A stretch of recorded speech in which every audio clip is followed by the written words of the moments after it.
अब इन पत्रकारों ने जो एक लक्ष्मण रेखा थी पत्रकारिता की, वो ये थी कि आपको जनहित की खबरें देनी हैं, जी, लोक हित की खबर देनी है, कमजोर की खबर देनी है। आपको जो है जिस आदमी की आवाज नहीं सुनी जा रही, उसकी आवाज को जुबान देनी है। लेकिन इन्होंने क्या किया? इन्होंने उल्टा किया, ये बोले लोकहित की खबर नहीं देंगे, हम तो राजहित की खबर देंगे, राजहित। एक कहावत है कि नंगों के गाँव में धोबी का क्या काम? जो कपड़े ही जी, नहीं पहनते, उनको धोबी की ज़रूरत नहीं है। गोदी मीडिया है, इसके लोगों को पहली बार किसी ने हिम्मत दिखाई है कि तुम्हारी हैसियत, तुम्हारा तौर-तरीका ठीक नहीं है।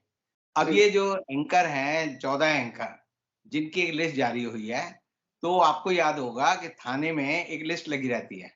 उसे जी। बोलते हैं 10 नंबरी एंकर, 10 हुँ। नंबरी गुंडे और 10 नंबरी का मतलब है इलाके का 10 नंबरी, उसकी फ़ोटो लगी होती है, उसका नाम लगा होता है। नमस्कार, हिंद वॉइस में आपका स्वागत है। मैं हूँ इकराम, हमारे साथ मौजूद हैं एडवोकेट अनिल कुमार जी। बहुत-बहुत जी। स्वागत है सर आपका। सर आपसे पूछना चाहूँगा जब से इंडिया यानी कि इंडिया गठबंधन जो कि सारे विपक्ष ने मिलके बनाया है, उसने मीडिया का बॉयकॉट किया है। कुछ एंकर्स की उन्होंने लिस्ट जारी की है नाम की कि हम इन लोगों के शो में अपने प्रवक्ताओं को नहीं भेजेंगे और कुछ ऐसे थे जो उनसे भी कहीं ज़्यादा बदनाम है, उनके नाम भी नहीं है। उसके बाद हल्ला मचा हुआ है। सारा मीडिया जो खासकर जिसे हम गोदी मीडिया कहते हैं, मेन स्ट्रीम मीडिया, वो चिल्ला-चिल्ला कर कह रहे हैं कि भैया सवालों से डर लग रहा है, इसलिए हमसे भाग रहे हैं। तो सर ये हो क्या रहा है?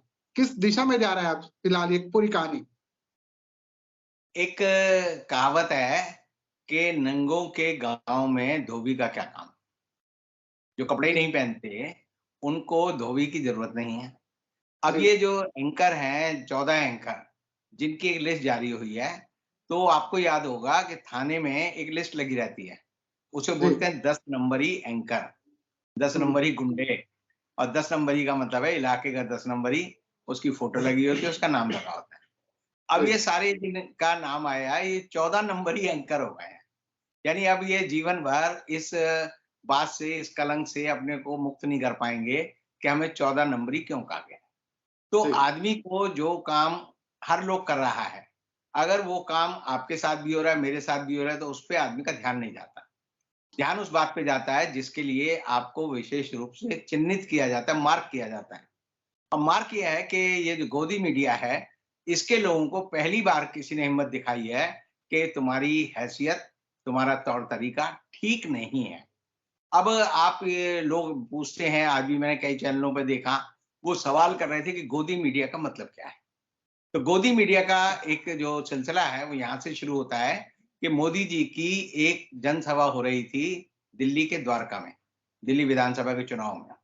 और उस समय जनसभा में मोदी जी गए और वहाँ पर एक बच्चा अपनी माँ की धोती खींच रहा था और बार-बार बोल रहा था, "गोदी, गोदी, गोदी।" और अंजना ओम कश्यप उसके पास खड़ी थी। तो उन्होंने उसका मतलब सुना कि ये बच्चा कह रहा है मोदी, मोदी, मोदी। तो उसने तुरंत कैमरा उधर किया और अपना माइक उधर किया और बोली देखो छोटा बच्चा भी 3 साल का छोटा बच्चा भी अपने मुँह से बार-बार कह रहा है मोदी, मोदी, मोदी।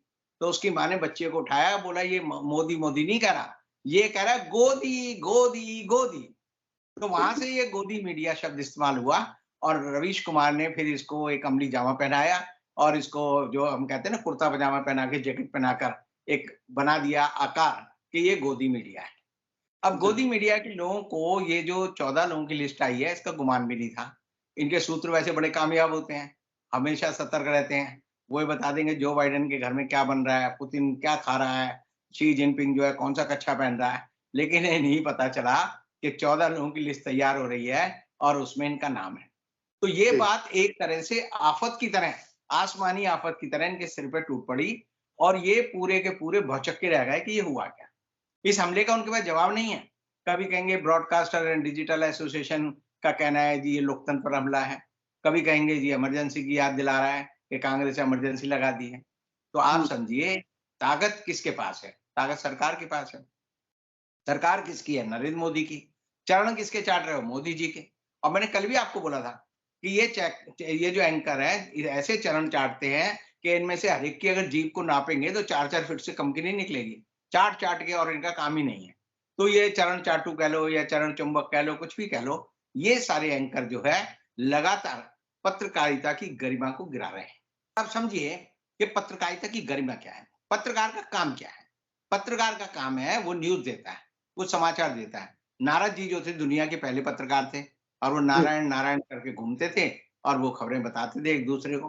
तो हुँ, सूचनाओं का आदान-प्रदान, तथ्यों को सही रूप में बताना, ये तो है सूचना, ये है न्यूज़। और एक होता है व्यूज़ कि आपने एक विशेष विचारधारा, एक विशेष संगठन, एक विशेष सोच है आपका, आप उसको बढ़ाना चाहते हैं। तो पत्रकार जो है 2 काम करते हैं, न्यूज़ भी देते हैं और अपने व्यूज़ भी देते हैं।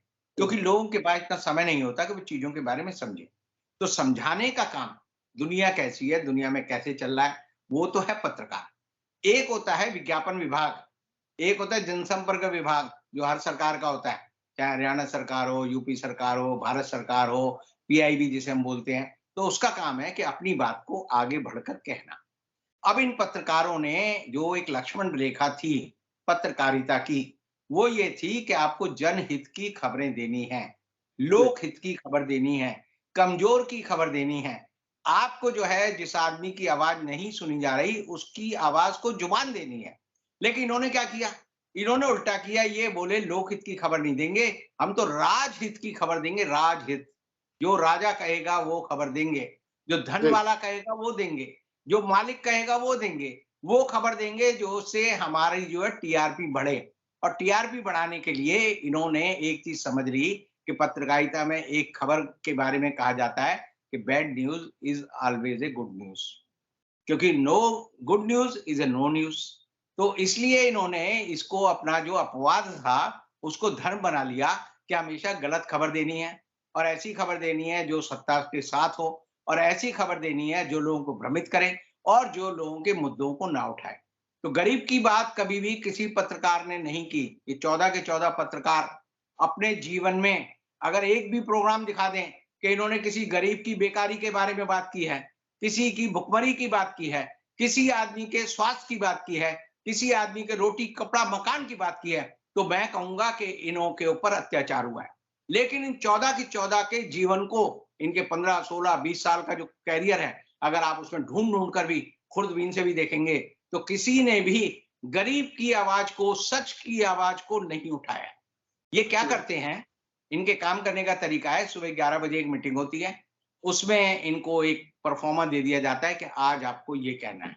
और वो परफॉर्मा जो है, मैं कहूँगा कि नोविका कुमार, जो कि टाइम्स नाउ की इस समय सर्वे सर्वा है, उनको मिलता है और वो सबको वो अपने टेक्स्ट करके भेज देती हैं कि आज का मुद्दा ये है। पहले अखबारों में सुबह 11 बजे, 12 बजे एक संपादकीय बैठक होती थी और उसमें तय होता था, सारे बीट के लोग आते थे और उनको बताया जाता था, भई तुम्हें ये खबरें करनी है, ये बात करनी है, इसको ऐसे लेना है और शाम को फिर 6 बजे एक बैठक होती थी कि हमें खबर की जो पहली जो है बैनर हेडलाइन कौन-सी बनानी है, दूसरी कौन-सी जानी है, इस तरह की बातें होती थी। वैसे ही दूरदर्शन और ये जो टेलीविज़न मीडियम है, ये करते थे। अब इन्होंने क्या कर लिया, किसी दूर से संदेश लेते हैं और दूसरे से संदेश लेते हैं, तो दूसरे के संदेश के बाद इनका कर्तव्य हो जाता है उसी बात को खबर रखें। इनको देश की खबरों से, तुरंत वाली खबर से कोई मतलब नहीं होता, दुनिया में कुछ भी हो जाए। यानी हिंदुस्तान में यूक्रेन में जब युद्ध शुरू हुआ, तो दूसरे दिन, तीसरे दिन जाकर हिंदुस्तान की मीडिया ने उसकी खबर ली। क्योंकि इनके पास जो इनका कोटा है और आप देखेंगे कि जब भी कोई घटना होती है और पत्रकारों को प्रतिक्रिया देनी होती है, तो अक्षरशः word to word, comma full stop भी एक होता है और इनके जो ट्विटर पे जो अब एक्स बन गया है, उस पर जो है, जो सबके जो बयान पढ़ोगे एक से होते हैं। लगेगा कि नोबिका कुमार की फोटो लगा के अगर उसके जगह हम रूबिका की लगा दोगे, तब भी वही खबर रहेगी, वही मैसेज रहेगा। तो टेक्स्ट मैसेज भी इसी तरह भेजते हैं। तो आप समझिए कि जो इंडिया गठबंधन है, उसने क्या तय किया? उसने तय किया कि हम आपके इन एंकरों के प्रोग्राम में नहीं जाएँगे। अब ये ऐसे ही है जैसे कोई आदमी जो जुआ खेलता है, जो वेश्यावृत्ति करता है, जो शराब पीता है, जो हुक्का बार में जाता है। अगर वो तय करता है कि भई मैं हुक्का बार में नहीं जाऊँगा, ये मेरे स्वास्थ्य के लिए भी खराब है और समाज के लिए भी खराब है। मैं वेश्या के पास भी नहीं जाऊँगा, मैं जो है हुक्का बार में नहीं जाऊँगा, ना शराब पीऊँगा। तो उस जी, पे लोकतंत्र पे हमला कैसे हो गया? हुँ, लोकतंत्र पे हमला करने की ताकत जो है, अगर आपको किसी के घर जाना पसंद नहीं है, आपके पास भी या किसी जो दर्शक हैं उनके पास भी बहुतों के इन्विटेशन आते हैं, भाई शादी में आना है, फलानी जगह आना है। आप नहीं जाना चाहते, आपकी इच्छा है, आप कह देते हो भाई मैं नहीं आऊँगा। तो ना आना, बायकॉट करना, अगर ये बात ये लोग कह रहे हैं कि संविधान पे हमला है, तो इन्होंने किसी ने संविधान नहीं पढ़ा। संविधान में एक अनुच्छेद है 21, जी, उसमें है हर मुजरिम व्यक्ति को ये अधिकार है कि वो चुप रह सकता है। राइट टू बी साइलेंट हमारा जो है फंडामेंटल राइट है। उस जी, फंडामेंटल राइट में मौलिक अधिकार में ये है कि मैं कुछ नहीं बोलूँ, पुलिस बुलाए मैं कह सकता हूँ मैं नहीं बोलूँगा। आपको कोई जाँच एजेंसी बुलाए आप कह सकते हैं मैं नहीं बोलूँगा। कोई पत्रकार ही आपके सामने मान लीजिए माइक रख दे और आप कह सकते हैं मैं नहीं बोल सकता। तो ना बोलने का अधिकार एक लोकतंत्र का अधिकार है और आपने बुलाया मैं नहीं जाता, तो मेरा ना जाना भी एक लोकतांत्रिक अधिकार है। तो लोकतंत्र पे हमला कहाँ से है? तो ये जो है इनको सबसे बड़ी चिंता ये है कि ये जो है अर्धनंगन विक्षिप्त लोग जो थे, ये अब जी, तक अपनी मर्ज़ी से लोगों को नचा रहे थे बंदर की तरह। अब इनको आईना दिखाया गया है कि तुम्हारी असली सूरत ये है, तुम्हारी करतूतें ये हैं, तुम जो करते हो वो वास्तव में तोते की तरह है। तुम एक शब्द को रट लेते हो और सारे उसी शब्द को बार-बार जो है उगलते रहते हो और सारे के सारे तुम क्या करते हो कि तुम जो है हर चीज़ को बात का बतंगड़ बनाते हैं। बात का बतंगड़ बनाते हैं। बड़ी खबर, छोटी खबर से इनको कोई मतलब नहीं है। उसकी रिलेवेंस है या नहीं है। और इसका उदाहरण क्या है? आप सारे टीवी चैनलों के प्राइम टाइम को देख लो। ये 14 के जी, 14 जो एंकर हैं, ये जितनी बकवास दिन-रात करते हैं, अगले दिन अखबार में इनकी इतनी खबर नहीं मिलती। एक लाइन नहीं मिलती। आप रोज़ अखबार पढ़ो, रोज़ पता चलेगा कि इन एंकरों की कोई बात उसमें नहीं है। तो जिसको टीवी दिखाता है बहुत बड़ी खबर है, वो खबर होती ही नहीं। और इसीलिए जो लोग खबर जानना चाहते हैं, उसका सबसे बड़ा माध्यम क्या है कि आप अखबार पढ़ो, आप जो है जाकर जो है गूगल पे जाके खबरों को सर्च कर लो। लोगों ने टीवी देखने बंद कर दिए हैं, एंकरों के प्रोग्राम देखने बंद कर दिए हैं। बहुत सारे एंकरों को तो अब तकलीफ ये होती है कि जनता के बीच में जाते हैं तो कोई इन्हें पहचानता नहीं। लोगों को लगता है कि ये छिछोरे लोग हैं, इनसे क्यों दिमाग किया जाए? तो ऐसी हालत में पत्रकारिता का जो पतन है, वो इन पत्रकारों ने किया है और अब ये 14 के 14 नहीं, इनके जो मालिक हैं, वो भी सामूहिक रूप से इनके साथ आ गए। क्योंकि इनको बिगाड़ने में सबसे ज़्यादा हाथ जो है इनके मालिकों का है, क्योंकि मालिक ही इन्हें हायर करते हैं, वो इन्हें नौकरी पे रखते हैं और नौकरी पे इसलिए रखते हैं क्योंकि भई ये जो उनके मन की बात होती है, वो बात कहते हैं। तो ऐसी हालत में अविनाश पांडे जो कि ब्रॉडकास्टर एसोसिएशन के अध्यक्ष बने हुए हैं, उन्होंने कहा है कि भई ये जो है बड़ी हमारे लोकतंत्र पर, हमारे अधिकारों पर बड़ा हनन है। तो उनको सोचना चाहिए भई तुम इतने साल से कर क्या रहे हो? तुम्हारी करतूतें सामने आ रही हैं। तुम्हारी करतूत का जवाब दिया और वो शांतिपूर्ण अहिंसक तरीके से दिया। कोई हिट लिस्ट जारी नहीं हुई है कि इनके लिए जैसे भिंडरवाले के टाइम फौज होती थी कि भई हमारी हिट लिस्ट में है, इनको मिलते ही गोली मार देना, ये नहीं कहा। ये भी नहीं कहा कि इनको पीटना है, ये भी नहीं कहा कि इनके खिलाफ प्रदर्शन करना है, ये भी नहीं कहा कि हमने कुछ सीधा कहा जी हम आपके प्रोग्राम में नहीं आएँगे, आप बुलाएँगे तो हम नहीं आएँगे। यानी कि तो बात ये ना जो करना यानी कि सर बात ना करना, वो बात नहीं करना चाहते, संविधान पर खतरा बताया जा रहा है। संविधान पे खतरा मैंने आपको बताया संविधान कहता है आपको राइट टू बी साइलेंट है। जी, जी, मैंने जेएमएम केस किया, तो पीवी नरसिम्हा राव देश के प्रधानमंत्री थे और उसमें वो मुख्य अभियुक्त थे। उसमें जब सीबीआई उनके पास गई, तो उन्होंने एक ही बात कही कि भारत के संविधान के मुताबिक I have a right to be silent and I will be silent. उन्होंने कोई जवाब नहीं दिया। तो जवाब नहीं देना एक लोकतांत्रिक अधिकार है, उसके इस्तेमाल करने को ये कह रहे हैं लोकतांत्रिक है, क्योंकि इन बेचारों ने ना संविधान पढ़ा है, ना ये कोई किताब पढ़ते, ना अखबार पढ़ते। ये तो सिर्फ उस तरह के लोग हैं कि जहां से कोई डमी एक आ गया, जैसे व्हाट्सएप ग्रुप है ना, तो व्हाट्सएप ग्रुप की जितनी हताशा है वो जो है वही उस स्तर जो है मानसिक स्तर आईक्यू इन लोगों का है। और आप देखिए कि ऐसे से ये एंकर हैं कि एक एंकर तो अपने मैं नाम नहीं लूंगा उनका, आप समझ जाओगे कि उन्होंने एक मुस्लिम प्रवक्ता था, तो उसको कहा आप तालिबान के प्रवक्ता हो। तो उसे लाइव टीवी चैनल पे उन्हें धमकी दी और उन्हें चेतावनी दी कि आप इसे प्रूव करो। तो जब दोबारा चलाया तो पता लगा तालिबान का प्रवक्ता उसने शब्द बोला था और तब उसे माफी मांगनी पड़ी। तो ये रोज तो माफी मांगते रहते हैं। रोज इन्हें खुद नहीं होता कि अब मेरी जुबान क्या है, रोज इनकी जुबान फिसल जाती है। एक कहेगी जी मैं जो अच्छा है जिनके नाम अजमेर। नहीं है सर, 2-3 ऐसे नाम हैं जो बहुत बोलते हैं, लेकिन उनका नाम लिस्ट में नहीं है। मैं उनका नाम नहीं लूँगा, आप समझ गए होंगे। वो बड़े खुश हो रहे हैं कि भाई हमारा तो नाम नहीं है, हमारा तो राजनीति से कोई मतलब नहीं है। उनको पत्रकार उन्होंने समझा भी है या नहीं, सवाल ये है? देखिए पत्रकार ऐसा है जब आपको चुनना है, जैसे कि एक माँ थी वो बेटे को स्कूल ले गई और जो टीचर थी क्लास की टीचर, उसको बोली कि जब भी ये कोई गलती करे तो आप इसे थप्पड़ नहीं मारना। पूछा फिर क्या करूँ? पूछा जो पड़ोस में बच्चा बैठा है उसके थप्पड़ मार देना। कहते उससे क्या होगा? कहते उससे इसे समझ आ जाएगा मैंने गलती की है। तो ये जो है समझदार को इशारा काफ़ी वाली बात है और लिस्ट कोई खत्म थोड़ी हुई है। पहली हरि कथा हरि अनंत हरि कथा अनंता वाली बात है। या पहली लिस्ट आई है तो दूसरी आ जाएगी। अब जैसे वो चैनल है एएनआई, अब एएनआई ने दूरदर्शन का घर जो है बिल्कुल बर्बाद कर दिया है। मोदी जी हर जगह जहाँ जिसके साथ जाएँगे एएनआई के साथ जाएँगे। एएनआई की जो एडिटर हैं, आप उनका नाम भी जानते हैं सब लोग, उनको वो अपना स्मिता प्रकाश को अपना इंटरव्यू भी देते हैं। मोदी जी उनको देते हैं इंटरव्यू 1 बार दिया, 2 बार दिया, 3 बार तो मैंने देखे हैं। तो आप समझिए एएनआई के बारे में कैरवान मैगज़ीन ने पूरी एक पूरा एडिशन छापा कि ये जी, कैरवान जो है किस तरह से आरएसएस के पूरे एजेंडे को बढ़ाता है और ये बीजेपी का मुखपत्र है, बीजेपी की एडवर्टाइजिंग एजेंसी है। ये पत्रकार नहीं है, ये पत्रकार जो है भांड है। ये भांड मिरासी जो होते हैं, ये जी हजूर हैं। ये वो लोग हैं जो सिर्फ राजा में अच्छाइयाँ देखते हैं और अच्छाइयाँ ही नहीं देखते। ये पेड जो है न्यूज़ देते हैं। पेड न्यूज़ क्या होती है?